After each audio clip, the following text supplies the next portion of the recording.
Francisco 49ers, is it possible to say they're 3-0 but not very impressive doing it? The Niners? Yeah. It is because the Steelers, without Roethlisberger, went to Santa Clara and almost beat them. I mean, they were up late, or they were up in the fourth, and the Niners wound up winning. And the Niners did nothing for 3 quarters of the game. And I want to say they survived 5 turnovers. Yeah, that's right. And still won. So, I mean, they would say we played bad football and still won. Look at how good we are. Sure. But here's the thing. This is where it's going to be tough for Cleveland. Not just because they're potentially overconfident and coming off the Ravens. I don't think that's the issue. The issue is you've got to go to the West Coast, which is a day early. Yeah, it's no picnic. You're playing Monday instead of, late Sunday. And you're playing an undefeated team in their building. It's coming off a bye week. Coming off a bye week. That's huge. I forgot that. So it's going to be a very difficult test for the Browns. I'll tell you this, though, Les. I don't think the Browns can get away with many more Odell-Beckham-Jr. 2 catches for 20-yard decoy performances. Correct. I lauded him for his decoy work against the Ravens, but that's not going to fly very much longer. It's time to play football. All right, He's got to go back to being what he is, which is a pass catcher, not a decoy. Let's take a look at Jimmy-Garoppolo, the quarterback of the San Francisco 49ers. Let's see what he's done this season. There you see it, 58 for 84, 739 yards, 5 TDs, and 4 interceptions.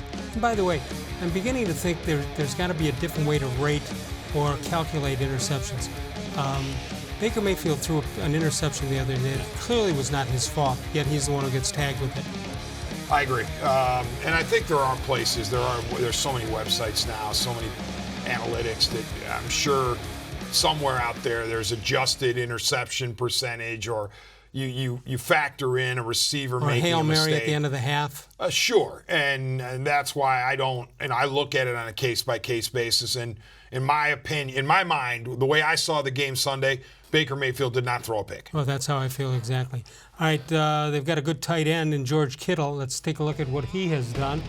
17 catches, 165 yards so far. 2018 set a single-season record. Most receiving yards by a tight end, 1,377, 7 career touchdowns in his first 3 seasons. So they use him in the middle of the field. They don't seem to use him near the goal line. But he's a threat. Now let's take a look at the running back situation. They do running back by committee. They've got a whole bunch of guys. Matt-Breida, 41 carries so far this year, 226 yards, 5.5 yards per carry. There you see raheem-mostert and Jeff Wilson Jr., as well as Tevin-Coleman, who's missed the last 2 games with an ankle injury. So they can run a whole bunch of guys at you. Yeah, I mean, the Niners are, versatile to a degree. But listen, I trust Steve Wilks to keep this score manageable for his offense. I think Wilks' defense will do enough that if the Browns play well offensively, they can win the game. Let's take a look at the defense. They've got a top 10 defense so far early in the season. Points per game given up 18, and yards per game 283. And it continues on. 7 turnovers. They've caught the other teams with 7 turnovers, which is tied for 8th in the league. And right now, as I say, it's a top 10 defense, although they've only played 3 games. Yeah, I mean, it's not going to be easy for Mayfield and the boys, but especially if Landry, with Landry's uncertainty, concussion protocol. I don't know if they've said anything to this point. They haven't ruled anything yet. But you're due for Antonio Callaway back for whatever he's worth, and we don't know yet. No, I mean, not only injury but suspension. He comes off of those. Hollywood Higgins is close from what I've been reading, and I'm not sure if he'll be available for Monday night. But again, it starts with Beckham, and he's got to catch passes and gain yards. He can't just be a double team guy that. Although he did well at it. Well, yeah, I think I did say this. I gave him one of my game balls. A lot of game balls to give out Sunday to the Browns. One of them went to Mayfield, of course, but also Beckham, because the Ravens secondary, especially watching it the second time. You watch it in real time, you have a feel. Then the second time on DVR, you do the slow-mo, the replays. They were obsessed with Beckham. They were double teaming him every chance they got. And you think of one play out of a bunch of them. Ricky Seals-Jones, 59-yarder. Yeah, wide open. He's wide open down the seam. Why is he wide open? Because I believe it was Jefferson, the strong safety, who went down to double team.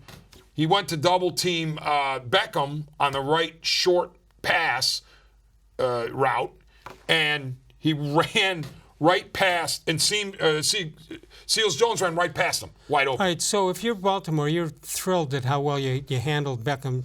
They held him to virtually nothing, but it cost them the game to do that.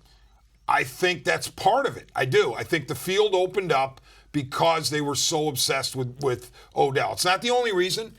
They obviously didn't do a good job containing the run with Chubb.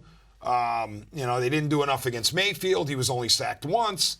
Mayfield did a nice job in what we're seeing was a flatter pocket, so that was good. But I thought the Browns did a really nice job offensively overall. You can